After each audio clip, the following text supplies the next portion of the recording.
ជ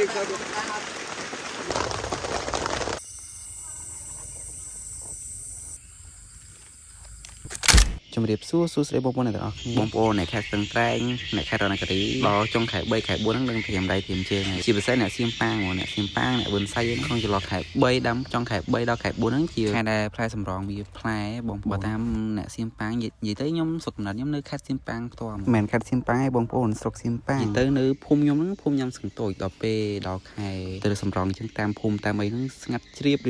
ដូចចោលលិចសេះហ្មងម្នាក់ចេញប្រទះហើយទៅរកសម្រាប់តែវីដេអូនេះខ្ញុំមិនទៅរើខាងសៀមប៉ាងទេទៅ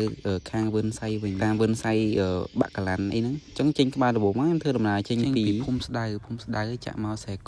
កមករហូតដល់កាឡាពួរចាក់មកតឡាតតទៀតដល់តឡាតអីដល់អីគេវឿនហយទៀងក្រោមដល់បានដល់បាក់កាឡាន់ដោយសារនេះយើងរកផ្លូវថ្មីខ្លួនឯងហ្មងអត់មានតែគេជិះតាមហ្នឹងទេ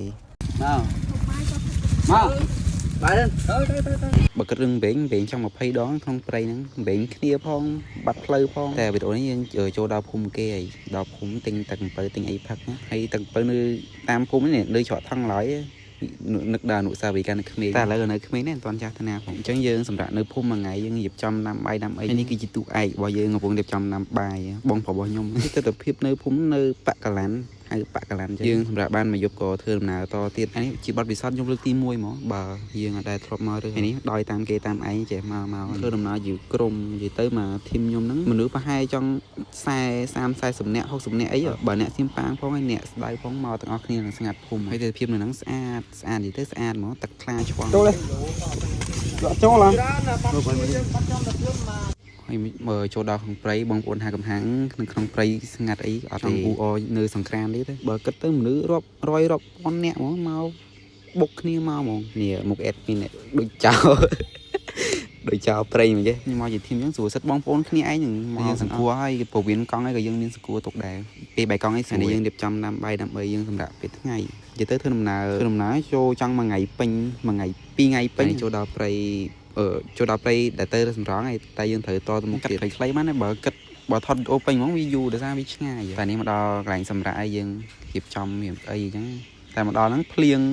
ងយកហ្មងនេះសយពេកហ្នឹងស្រាប់ហើយបើសម្រងវាត្រូវទឹកអញ្ចឹងវារីកជ្រុះពេញក្រុមដើមហ្មងបើនិយាយពីទស្សនភាពវិញដូចក្នុងរឿងបេះបិទបដ ாய் ហើយអត់បានដេមួយថ្ងៃ2ថ្ងៃអត់បានដេបើភ្លៀងមកសើមរឹងខ្ទេចអត់ដេកហាទឹកភ្លៀងល្ងារោករៈសាហាយទៅដូចជាភ្លៀង3ថ្ងៃជាប់គ្នាហើយអត់បានរើសម្រងទេខាតតលុយខ្លួនឯងទេគិតពីលុយចំណាយទៅរើសម្រងចូលចង់1លានជាងដាច់ប៉ិតគេធម្មតាទិញសាច់ជ្រូកសាច់អីប្លាងធម្មតាហើយខ្ញុំអីមានណាវត្តសិតសាច់គោហ្នឹងហើយឧបករណ៍ជីនរឹងមុងអីយើងត្រូវទិញថ្មីទាំងអស់អញ្ចឹងវាយើងអស់ច្រើនដែរ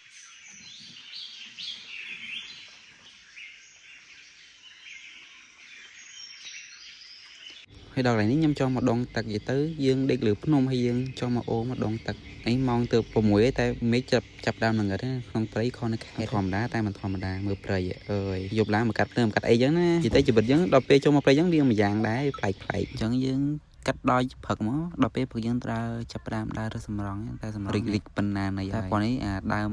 ផ្លែលើដើមហ្នឹងវាអត់តន់ទុំអញ្ចឹងវាអីទេឃើញអញ្ចឹងសុទ្ធលុយហ្នឹងលុយសុទ្ធហ្មងឃើញខ្វាកយកមកតែហ្នឹងយើងទៅរើធម្មតាដោយសារគេអត់ឲ្យឡើងដូចជាអត់ឲ្យឡើងហើយអត់ឲ្យកាប់អត់ឲ្យអីទេដោយសារតែអ្នកខ្លះកាប់ដើមបលុំរើតែយើងទៅរើធម្មតាទេហើយនេះចូលដល់ព្រៃជ្រៅយើងត្រូវដើររកដើមវាបើយើងអត់មានគ្នាទេដើមវិញពេញព្រៃហ្នឹងឯង